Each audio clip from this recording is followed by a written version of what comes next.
Yes, welcome to the No Stay Project. Sorry we're a little late. It is a tech nightmare today. Just as I was starting to broadcast, of course, my browser decided to say F you and lock up. So I do apologize for that. Seems to be something that I just absolutely cannot get away with on this show. Just like you got these bureaucrats that just won't leave you alone. I can't just... Whatever can go wrong, I'll do my best. I'm going to take calls, and we'll do as long as we can. Hopefully we get an entire show out of this. Wow. In fact, those who've seen the live stream can see the brand new computer thanks to Calvin and, of course, to Matt from Down Under in Brisbane. Do appreciate it. I can't thank you enough. Not working. But we'll get it going. It was working this morning. But it is the episode 30 of the live edition of the No State Project. Commercial free here on the Ustream. Hopefully next Wednesday we will be actually doing the stream live on YouTube. Hey, if I get the computer going, maybe I'll do a bonus hour tomorrow, but I'll let everybody know. It's August 16th, 2017. I am glad to be here. Finally, hopefully, we'll see how long we're able to do this. You want to join me on the big show, you can do so, of course, at, 218-632-9399, 218-632-9399. So thank goodness I didn't have to redo all of that when I had to rstart my browser. One of the things we're going to get to after some calls is that Ronnie is asking, so tune in for this. This will be some good stuff. If my Skype will work, because that was a problem too. He's asking, can I address what to do if the cop on cross-examination, when asked for evidence to support his claim, says, I don't understand the question. We'll get to that. So make sure you tune in for what broadcast we do have here today, which will still be available with the HD tomorrow. Because I'm not counting on the computer being up and running today. We should at least get the audio, and I will do all the audios for the other shows and get them up. I should be able to get them up there today. You can also reach me on Skype. Just don't call during the broadcast. Just Skype Frank Rizzo 3 to send me an instant message, and we'll get you up on the air. What do you do if the cop on cross-examination, when asked for evidence to support his claim, says, I don't understand the question? Well, right off the bat, most of the time, not every single time, if you're asking the right questions and he says something, he doesn't have an opportunity to say that. He doesn't have an opportunity to open up his mouth because his lawyers are going to be objecting that it calls for a legal conclusion, that the witness is not qualified or competent to answer the question. So that's something you got to keep in mind. So again, the questions are, remember, they're very, very important. You have to show the relevance, and you have to make sure that you're asking him questions regarding what happened at the stop, what led to him stopping you, what led to him charging you or arresting you. These are very important. It goes to his prior statements. It goes to his prior testimony that he's going to be testifying to on direct examination. So remember, we just want to stick to the facts on what happened at the stop and what he testified to, and what's in his police report, and what he testified to on direct examination. For those who don't know, with direct examinations, when the witness is put on the stand by the prosecution, for example. So the plaintiff always gets to put on their case first, so they call a witness. So if it's your witness being called, then they haven't testified yet, it's a direct examination. And only non-leading questions are permitted except in limited circumstances. Non-leading question is just where the information has to be provided by the witness. It's not a leading question is the witness is given the information and they either affirm or deny it. They're not there to give a narrative, like when you, or at least a short narrative when you ask a non-leading question. Then you get to do your cross-examination of that witness after the direct examination is done. Of course, on our cross-examination, there should be all leading questions, and so some of the leading questions are to build the relevance and just to have him restate his prior testimony and his prior statements at the stop, because they love to say, you can only ask him questions about evidence about the stop. Yeah, well, he made certain statements. He made certain claims. We just want to know the evidence that those claims were based on, all right? So no, they're going to lie to you. And that's why we usually don't, and because the question is so damaging to the prosecution's case, it's why we usually don't have to worry about them saying, I don't understand. From a friend of mine that I got this, John, years ago, you could follow up the question was, are you literate in the English language? Then what evidence do you rely on do you not understand? Which particular words aren't you getting? You don't understand what that means, and yet you strap a gun on every day and you stop people out in the street? If you're not literate enough to understand that, you damn well don't deserve even pepper spray. Holy crap, go back to 6th grade. I don't understand the question.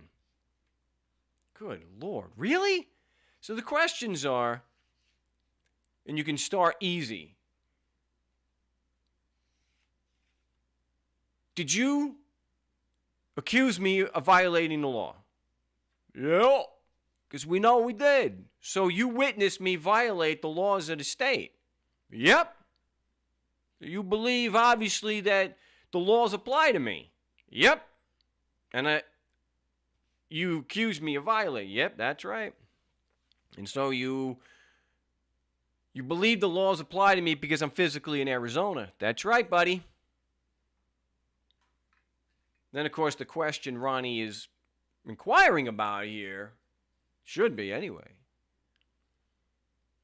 what evidence, if any, do you rely on to prove that just because I'm physically in Arizona, your laws apply to me?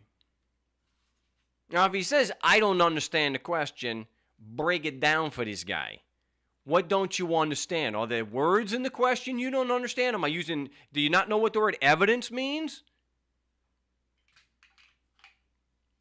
Maybe you have to break it down. Well, Ronnie's saying it might be argumentative, but you're trying to get... Now, I don't think so, because you're trying to get at what the witness, what the cop is saying that he doesn't understand. What part of the question don't you understand?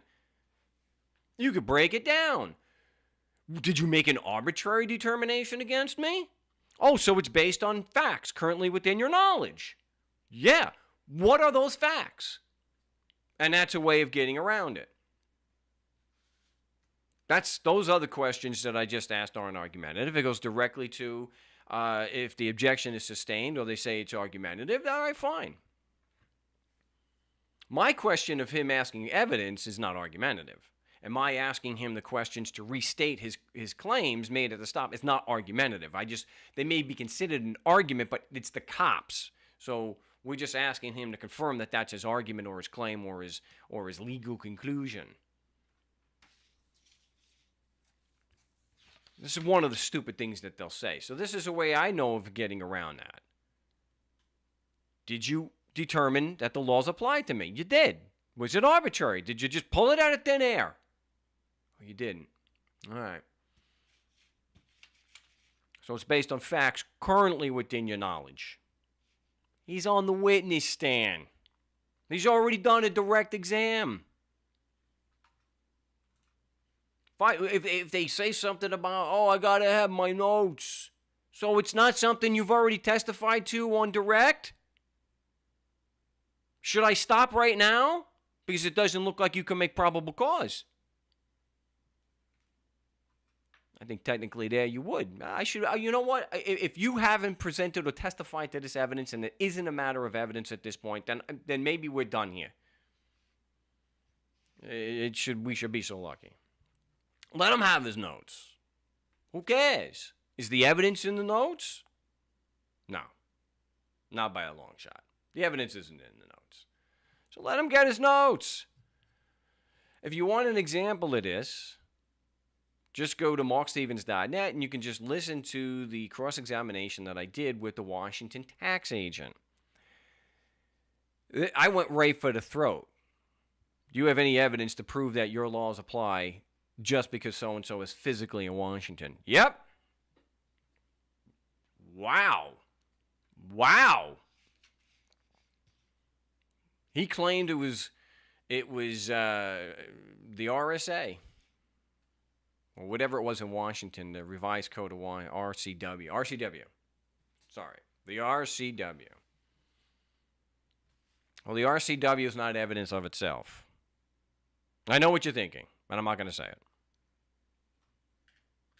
Saying that something is evidence of itself is just ridiculous. The Bible is true because the Bible said so. No. Well, the Bible is true because the Bible says so and because the priesthood says so. No. Same as the law does not apply because the law says it applies. And no. And just because some of the priesthood with the robes on, kind of funny they have the robes, just because someone said so, doesn't mean it's right, doesn't mean it's true. You're not changing the nature of the inquiry by demanding proof. Somebody has a burden of proof to prove it beyond a reasonable doubt or just not be arbitrary. They have to have evidence. Opinions are not evidence. At least not here. It is not information that proves that the proposition or the claim is true. That's just the proof by assertion fallacy, which we mention on this show all the time. So, that's what I would do in that situation. That's like kind of the main question. I guess another one would be if you're going through and asking, did you file a valid cause of action against me? And he says, well, yeah, of course. And you say, well, how many elements are in a valid cause of action? He says, well, I don't understand the question. Do you know what a cause of... Then just say, do you know what a cause of action is? You just testified that you filed a valid cause of action against me. Do you know what that means?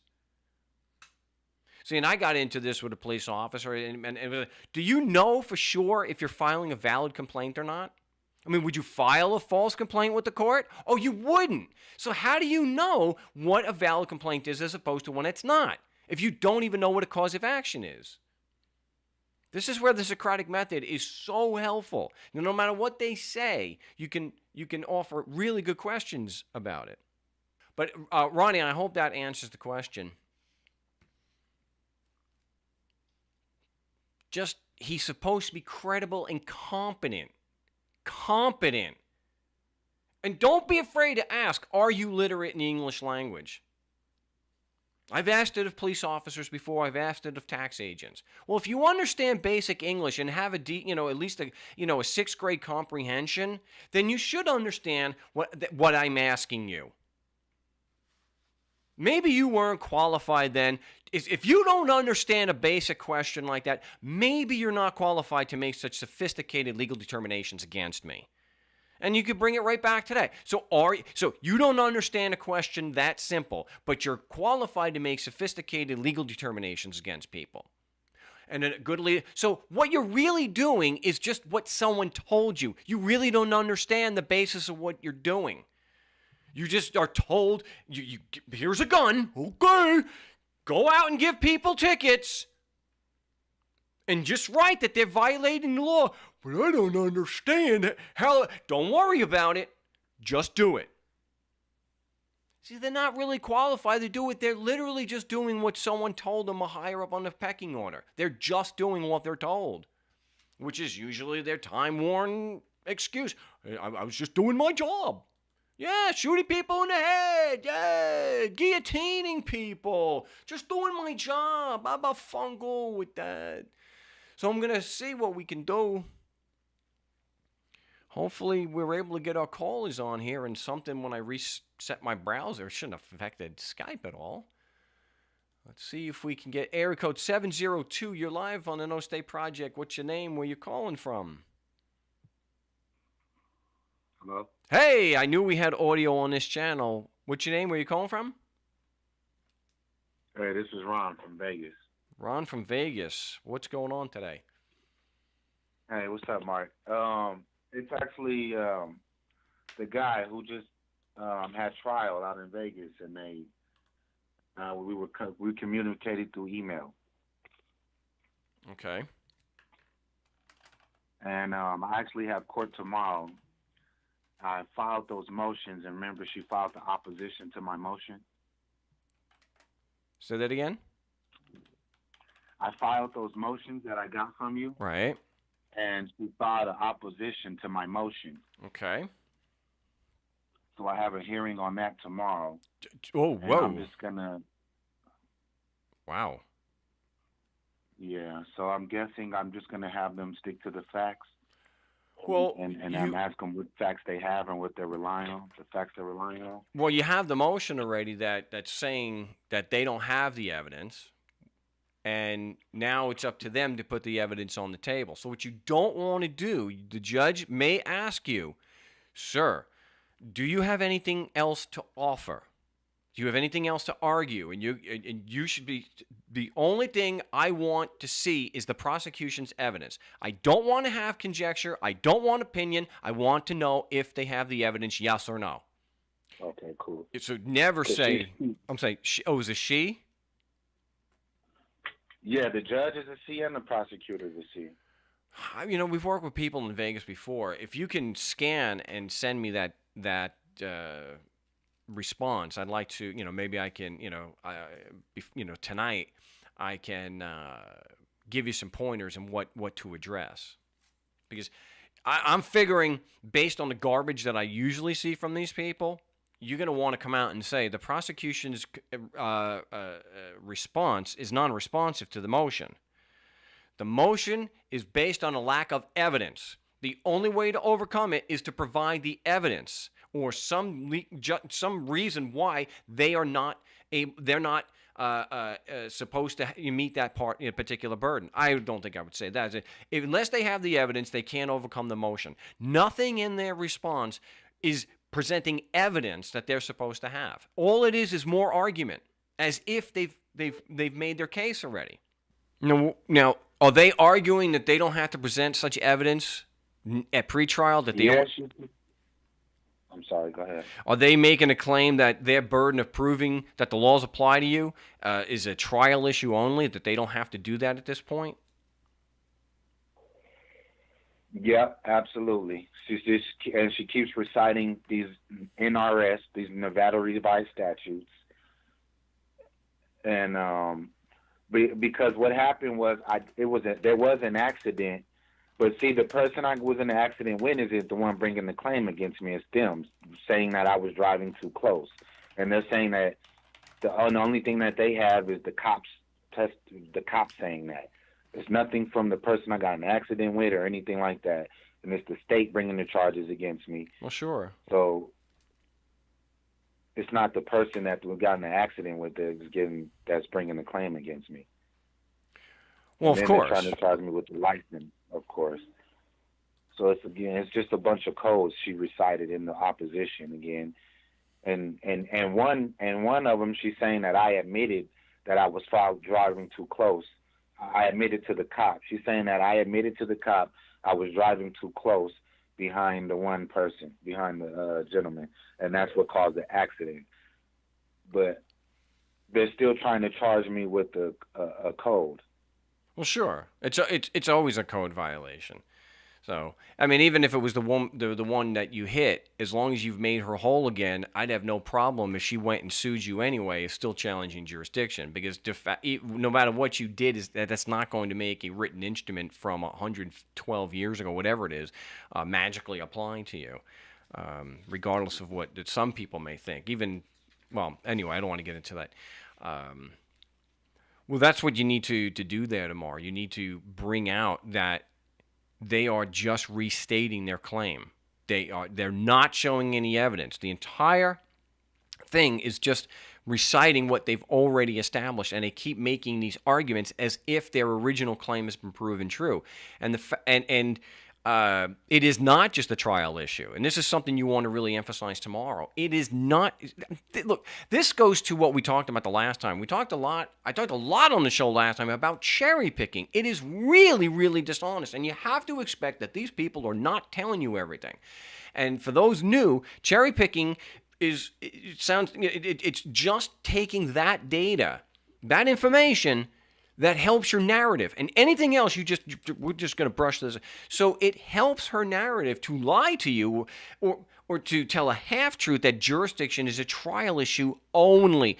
You have to say, they have, objection, don't they have a prima facie evidence at this point? They don't have to prove anything beyond a reasonable doubt, but they do have to be at least, tell us what evidence their claims are based on, that we can then, and if there is such evidence, then we can either have a settle, or we can hash it out and see if their allegations are true at trial. That's what you're supposed to do at the trial. See if the factual allegations are true, if the evidence is valid. And the judge may tell you no. They may say, no, it's a trial issue only. So, objection. Could you just be very clear on the record and say that the prosecution has no prima facie burden on jurisdiction? That and what you're doing too, you could bring as so you could say to the judge, are you admitting that the prosecution hasn't presented any evidence of jurisdiction, yet you're going to set this for a trial? Man, that's what they usually do. So if the judge does say, whoa, jurisdiction's a trial issue, objection, it sounds like you're saying that jurisdiction doesn't have to be proven prior to trial. Is that what you're saying? That they have no prima facie burden? Okay, great. So you're saying that there's no evidence whatsoever in the file to support a finding of jurisdiction. You start, getting more specific with your questions to bring out the fact that, you, the judge, are proceeding against me without a shred of evidence proving jurisdiction. How the hell is that fair? Absolutely. That just happened to me on the 8th. Last week on Tuesday, they absolutely proceeded against me with no evidence whatsoever. They said the ticket is his evidence. When I presented the Brady request to him, he acted like he didn't know what that was in court. I don't know what he means by that, Your Honor, but I gave him a copy of the ticket. And the judge is just agreeing with all of it. And I objected on the record, and I asked the judge some questions for the record to the point where he said, "We're done here. We're done here." I said, all right, I'm gonna have you recuse yourself. I'm not gonna be here on the 8th anyway. Or he said, I'm not gonna be here when there's trial anyway. So then when I do have trial, he wasn't there, of course. It was another lady. They let them proceed against me with no evidence whatsoever. They let the cop go up there and testify. He says he pulled me over. I said, so, and then when I asked him, did he file a valid claim against me or a valid cause of action? Objection, Your Honor. And she let his objection ride, saying, she told me I have to speak to him in terms that he can understand. I'm like, what? What do you mean I have to speak to the cop in terms we understand? Like, he should understand that. Yeah. He's out writing tickets. Like, come on. Did you file a valid claim? She says, why do you keep saying a claim? What do you mean by filing a valid claim? Oh, my gosh. You have to dumb it down. So you say, you know what? I object to this, but I'm going to dumb it down even more. Did you file a valid complaint against me? Is that dumbed down enough for this guy? Holy crap. If you can't understand, if you are in the legal profession, which a police officer is part of the legal system. Yeah, he's the executive branch, but he's involved in the legal system. And he's writing legal complaints. If he doesn't understand what a claim is, if he doesn't understand what a cause of action is, good my gosh. And you strap a gun on this individual? I've already mentioned it on the show. This guy should go back to 6th grade and get a better grasp of the English language, because that is not a technical term. That's not like saying, tell me what mandamus means. I mean, they should, it's just, yeah. So is this another trial that you had, or, on another? Yeah. I'm sorry to cut you off, Mark. I'm sorry. Well, it sounds like you had a different trial for a different ticket. Yes, Mark. I literally have 4 cases because let me tell you what I did. I'm so tired of these criminals. I took the plates off my car and I put private property and not for hire. So I've literally gotten 5 tickets this within like 5 months. They constantly pull me over, violate my rights. One just pulled me over, and he got so mad at me because I was questioning him. He towed my truck, and then I had to pay $208 to get it out. Didn't have to show anything but the title, but they tell you that you have to have registration insurance. But I didn't have to produce that to get my property out. So that proves that's a scam right there. You know what I'm saying? So I emailed you. You told me to go on city management and get the claim papers. So I got that, and so I'm about to file those paperwork against him to get my money back for that, because he had no reason to do it. He was just upset, retaliating because we had a few words, and he put me in handcuffs, which is illegal. If I'm not being arrested, you can't put me in handcuffs. Well, all he's going to do is say he did it for his own safety and it followed their protocol. It's taking your car, stealing your car, and being and just being a jerk about it. That there's no excuse for that. So, but as far as putting the cuffs on, they'll defeat that pretty easy. Okay, all right, yeah, because I was going to report him to internal affairs and everything. Because I figured that's a violation. How is this protection when he's the one with the vest and a gun? I had on a tank top and shorts. What am I going to do to him? And he's equipped for war, and I'm just riding to the store. Like, come on. He's afraid, and he has the gun and the vest. Like, but they're going to let him beat that. So I understand the system and what I'm fighting against. So, yeah, that's another case I have. I have a ton of them. I have another one that I'm about to file these motions for. I have a pretrial for on September 8th. So I got another pretrial on September 8th again. And then when I go to court on these cases, I automatically raise the point that where's the evidence? And the judge says, well, you're here. So then you have to let them know I'm only here under threat, duress, and coercion. That's the only reason I'm here. Where's the evidence, or where's the plaintiff with the complaint? And then he automatically says, and then I tell him, I show him the paper. I will plead guilty if you can just show me the evidence or the verified complaint. Oh, we're not going to do that today. Pretrial. And they automatically just push me to pretrial. I object for the record. Okay, it's noted. And then they just get me out of there.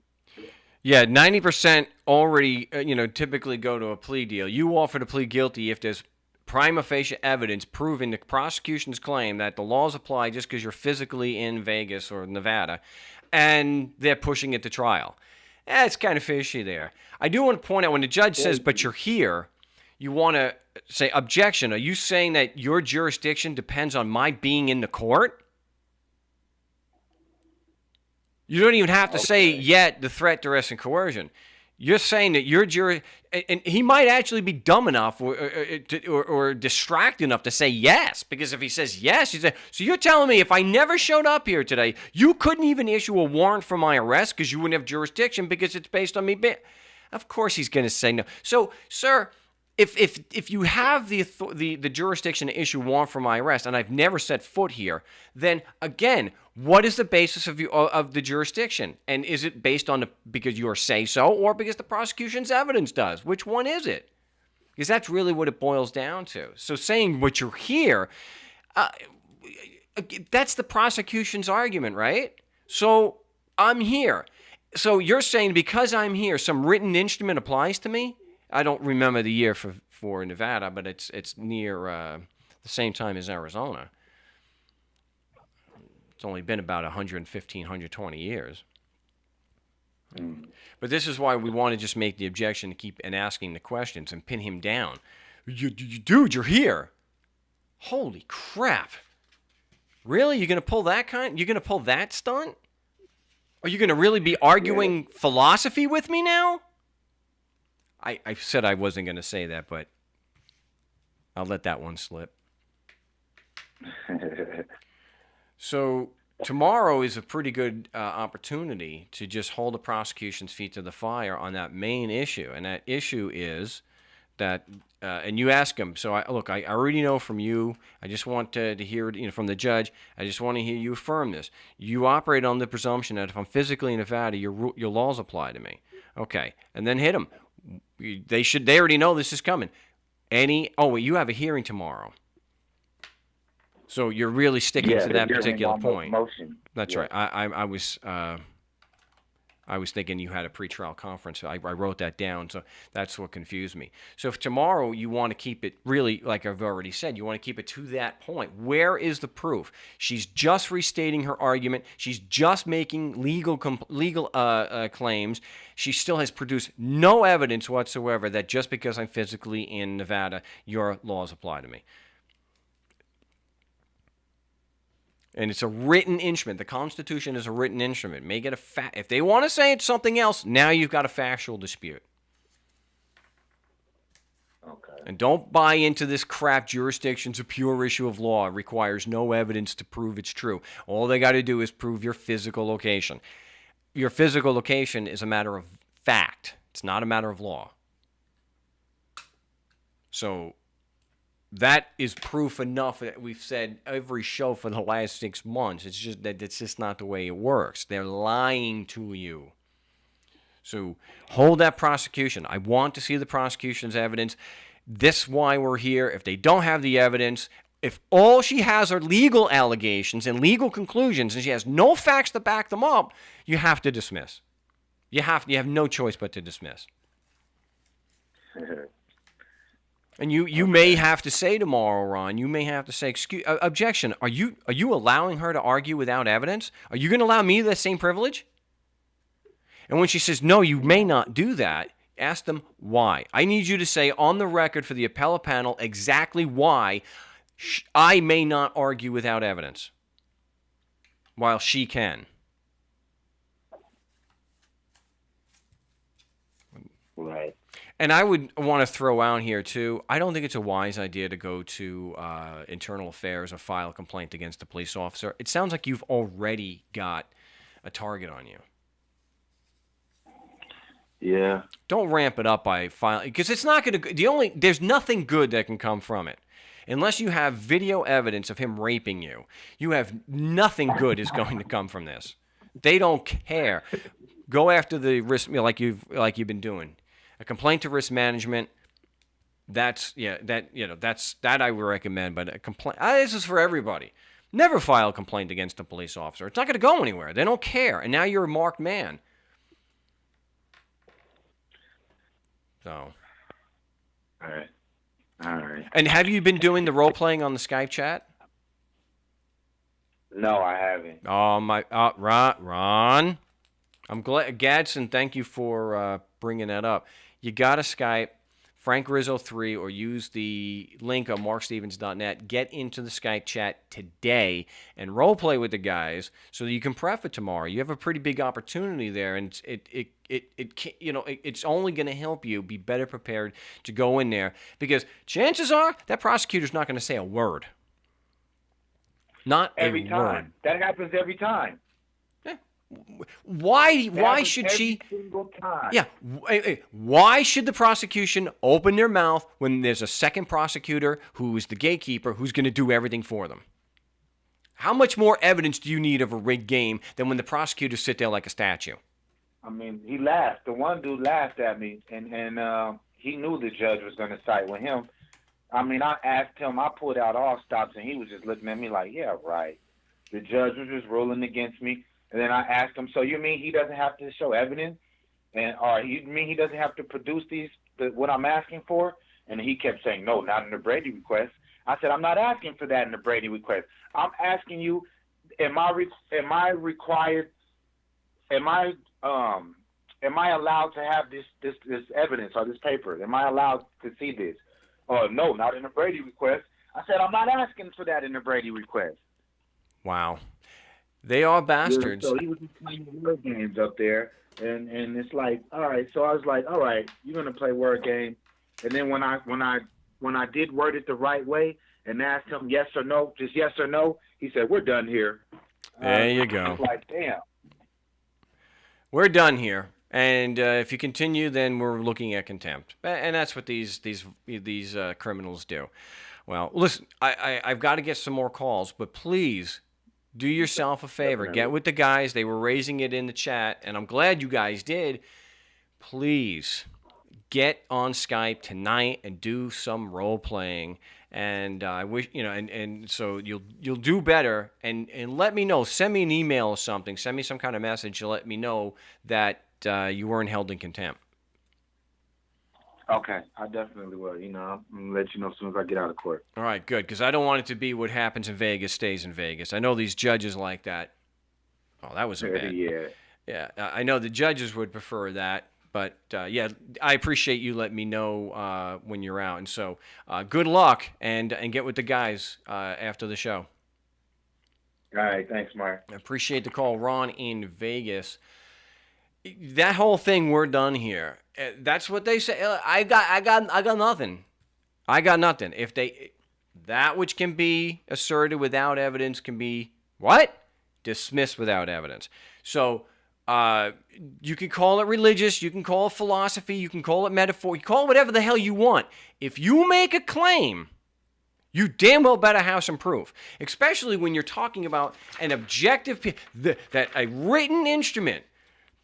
If you say a written instrument applies to somebody and creates obligations on them, and gives you a right to tell other people what to do, especially on their own property, and force them to pay you, you damn well have to have some proof.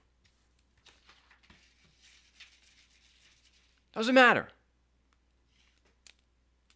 The burden of proof is on the accuser. Always remember that. Our job is to hold them to that burden. Holy crap.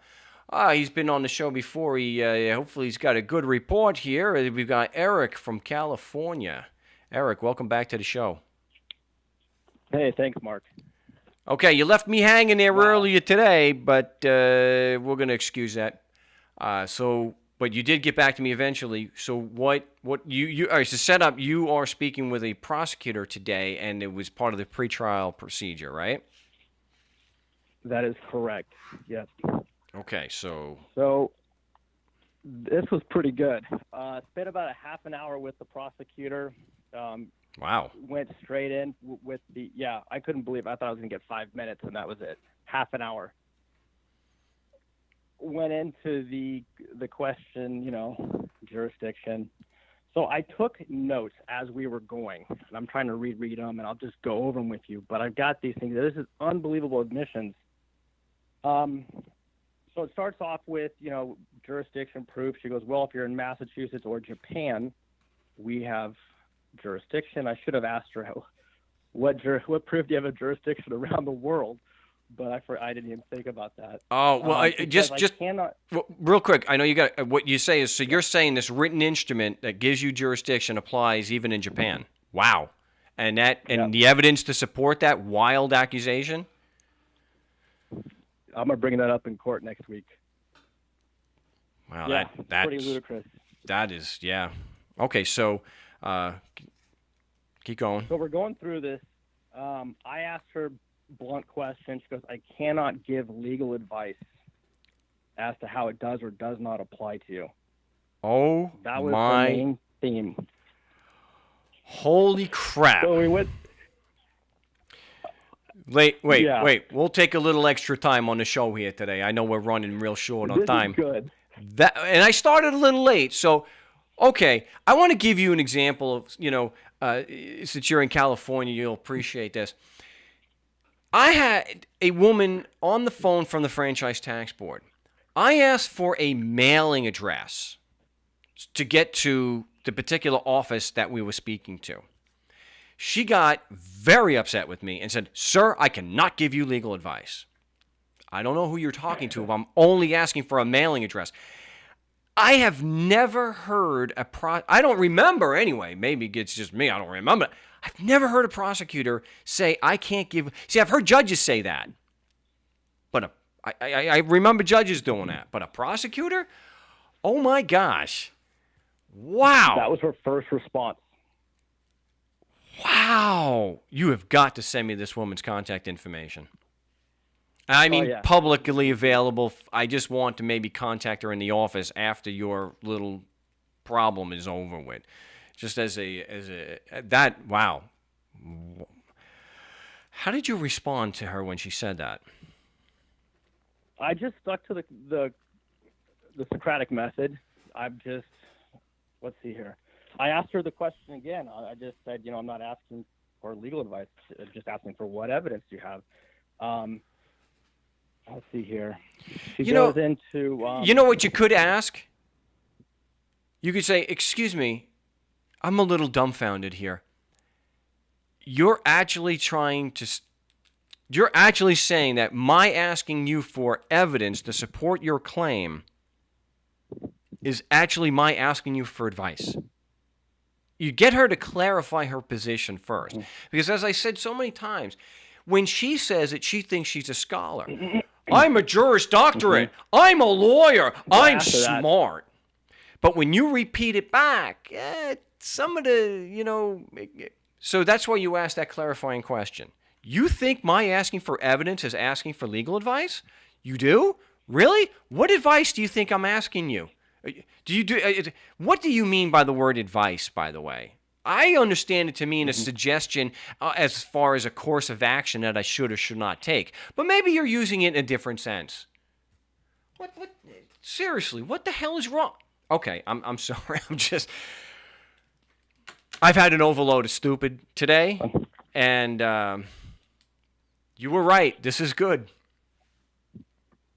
Yeah, it gets better too. Okay, well, do you remember her name? What, do you remember her name? Yeah, I've got her card. Her name is. Should I say it on the show? Or? Sure. Okay, her name's Tiffany. Let me get her last name. You want her last name or just Tiffany? I want the whole name. If I can find a picture, it's going to be in the video. Oh yeah, there's probably a picture up there. I'll have to send it to you. Okay, that's fine. So we're going to find out Tiffany, who's a prosecutor there locally in the Boston area. I can tell you what court it's out of. Okay. Yeah, the Concord court in Massachusetts.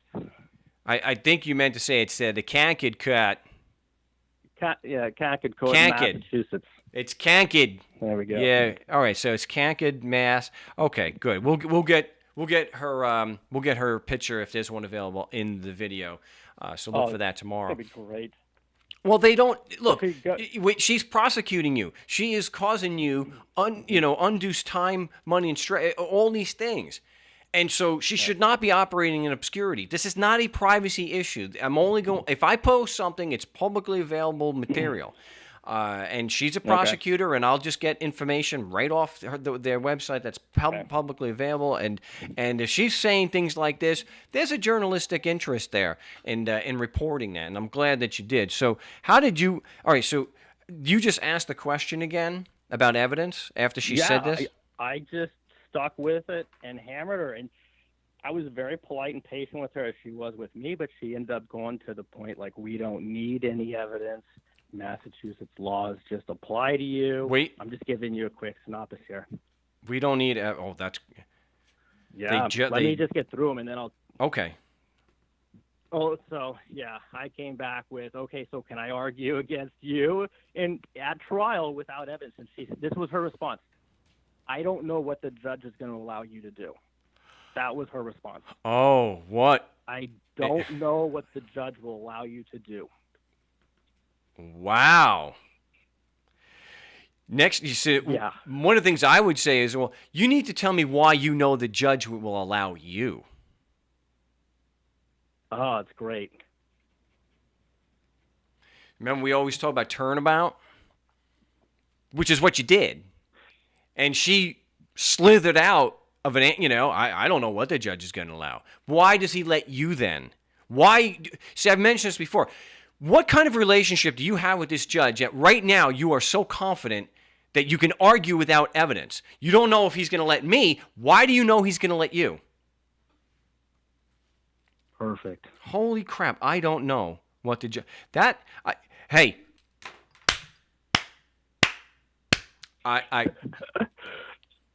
We got a Colonel Jessup going over here, man. She started out weak. I'll give her that. I'll give you that. But man, she's coming on strong here. That was good. Tiffany, that was not your average lawyering there. That was shrewd. Good. Yep. So then we get into jurisdictions not evidence. It's a legal issue. See, murder is not an evidence issue. It's a legal issue.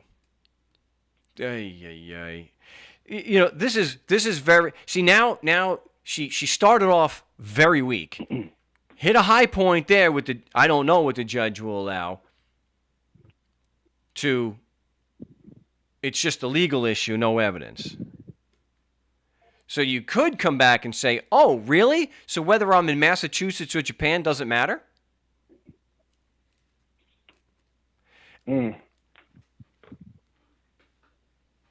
Because we know there's a Massachusetts connection, and that's why.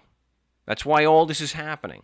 Because of the Massachusetts connection. One time you were physically in Massachusetts without getting any further. So, yeah, I actually brought that up already. It's a legal issue and requires no evidence. So, bottom line here, you can't prove your assertion, right? You have no evidence. You're saying you don't need evidence. So you can't actually prove it's true, can you? Yep, I asked her that question too. I said, if we go to trial, what witness are you going to bring up? What evidence are you going to bring up to support your claim? She wouldn't give me an answer. She goes, I can't tell you that's a legal opinion or legal advice, and I can't give you that. Oh, my gosh. I was like, are you withholding disclosure from me? Nice. That's where I was going to go with this. Yeah. I brought that up, and I was like, so is that, tell me if I'm wrong or not, Tiffany, but is that a felony for prosecutor misconduct? She goes, I can't answer that. Discovery equals legal advice. Oh, my gosh. Yeah. So, wow, you guys on the chat are good. They've done the research for me. It's Tiffany. Is it Tiffany Castillo? Yes, that's it. Hey, good job there, guys. Yeah. My mouse is not working too well right now. My trackball. I guess it was the dude. Yeah, the dude. Thanks to the dude. And it's not just your opinion, man. That is, Tiffany Castillo. She's an ADA supervisor. Oh, super. And it's the Concord region. Acton, Bedford, Carlisle, Lexington, Lincoln, Maynard. Yeah, all right. So I'll look that up. Maybe you guys could do the research and send me a publicly available picture. Well, any pictures, but I'll only post a publicly available one. Wow. So, discovery now equals legal advice. That is astounding. Apparently. Wow. And she's withholding it from me. Yeah. You can argue without in court. Yeah, so I don't, I wouldn't give it to me, so I said, so do you have evidence of me violating the law? Oh, yeah, I have that. I said, so you can give me that legal advice, but you can't give me the legal advice to support your jurisdiction position. I think it would have been better. So it's not legal advice to say I violated the law. It's only legal advice to ask you for the proof that your claim is true. Yep. This is another example today of why people hate lawyers. Why? Because they're so dishonest. Wow. Legal advice. So, you know what you can ask her? Let me ask you a question there. Based on what you've already said, if I cross-examine your witness, am I just trying to elicit legal advice from the witness? I mean, you have to see. This is the basis of some comedy. You have to change the context to show how stupid it is. And that I think is my first impulse when she says something like that. That you're asking for evidence to support her claims. Let's put that on in a slightly different context. Let's ask the police officer on cross-examination for the evidence. Legal advice. I mean, come on. You know what you should do? If this has to go to trial, the first question this woman asked the police officer, objection, they're asking for legal advice. Mm-hmm. Yep. Because this is something. She didn't say they're going to call a cop. She said all she would call was the victim. Well, then they can't make their case. They can't prove jurisdiction, which is a trial issue. You can ask the victim those questions, but you could always call the cop yourself. If they're not going to do that and they're still going to try to go, you call the police officer. Yeah, that made the police report. You call the police officer who wrote the report. And the fact that if she's saying they're not going to have them there, wow. That alone is misconduct. That they're not going to call the police officer who wrote the complaint. That's like calling the police. That's like if you got into a car accident like our last caller. Well, no, Ron in Vegas. And you only call the person that got hit, and they don't call the police officer who actually wrote the ticket. Ay. You got a real circus going on over there in Concord, Eric. Yeah, it's a good one. Yeah, Not for me to be in, but yeah, it's funny. Yeah, I'm wow. Well, well. There's a lot to work with there. Obviously, I would write down her statements, and I've got them. and I would use them against her in a motion to dismiss for prosecutorial misconduct. Even if you've already filed one, you've got newly discovered evidence directly from her. She's okay. So that's that. Wow. Oh, good What Lord. would that be? Like specifically, just so I have it here. I'm just gonna jot these down. What would the prosecutorial misconduct for a dismissal or a motion to dismiss? Because she said we don't need evidence. She flat out said it. Oh, okay. She is violating Brady and doing so under the flimsy guise that you're asking for legal advice. That is ridiculous. I can't even imagine these corrupt judges saying, that was the best you could do? Really? Discovery is legal advice? Did you graduate law school? And she said they just apply. I've had a prosecutor. We played on the show. It's in the Call of Shame. Prosecutor from Washington said that also. Oh, they just do. And so you've got a very similar. You got basically the same thing. They just do. They just apply. Are they magic? Oh, they're not. Well, okay, Yeah. Miss Granger. I see the magic. And she already knows and is confident that the judge will allow her to argue without evidence, but she doesn't know if the judge will let you do that. But she's very confident she can. So that's what I would put in there. I asked her if jurisdiction was an element of the charge, and she wouldn't answer it. She goes, I can't tell you the elements because that's legal advice. Oh, my gosh. It is a threshold issue. Tiffany, do you evade much? I think someone's got a picture of Tiffany over here.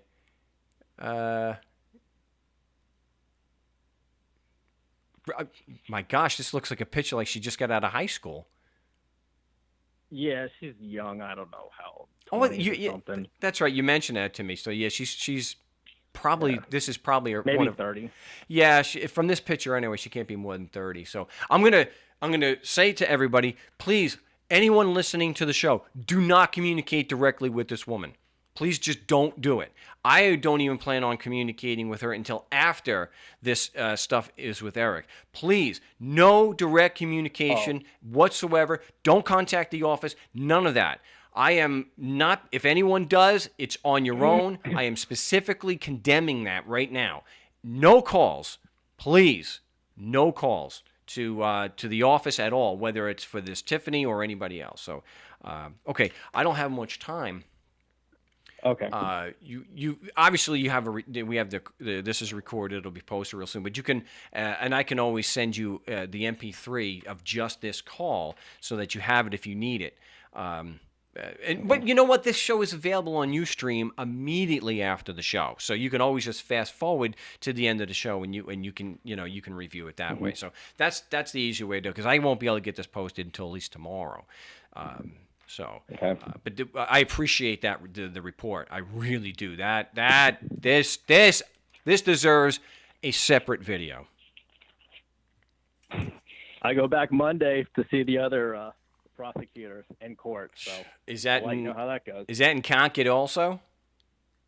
That one's in Woburn. Okay, I'm not even going to try that. I didn't even try that one. But all right, well, good luck. You need to get into the Skype chat to do some role playing, so to prepare. You've done pretty damn good. This is pretty good. My metaphorical hat is off to you, and I don't mean that my hat is law either. I actually mean it as a metaphor. But get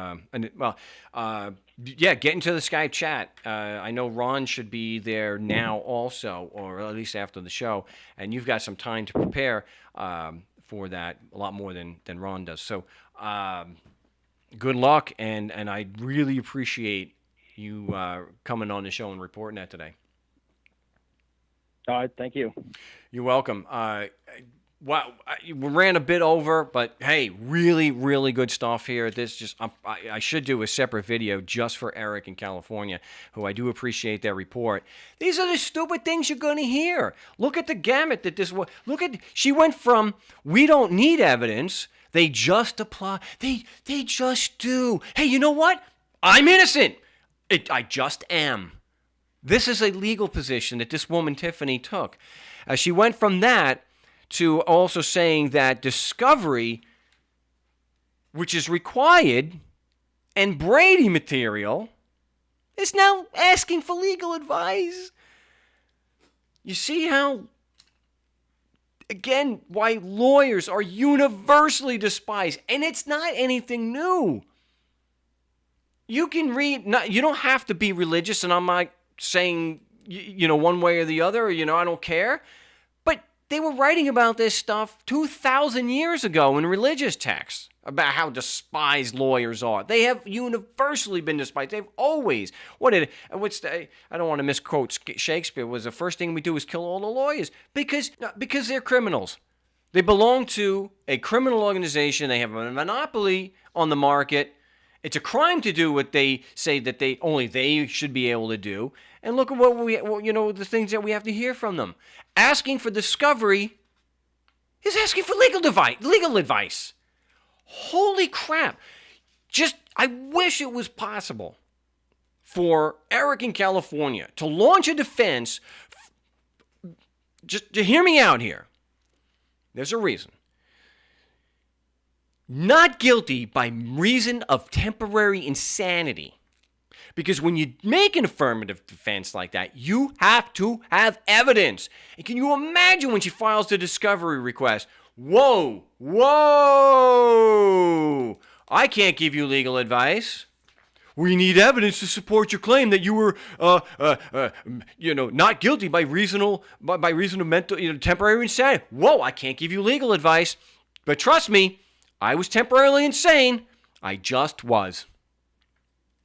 Wow, I really glad that the tech issue stopped and I was able to do the show. I think we got some really good material here. I will do my best to get this up as fast as possible. That's what she said. So keep in mind, this has been episode 30 of the No Stay Project, live from the Fortified Compound in Mesa, Arizona for August 16, 2017. And I probably will not be live on Saturdays, but we'll do what we can to get some bonus material since I may be doing a live Skype stream, a live YouTube stream tomorrow. So I'll let everybody know about that. Again, my name is Marc Stevens. The website is marcstevens.net. Until next time, salud.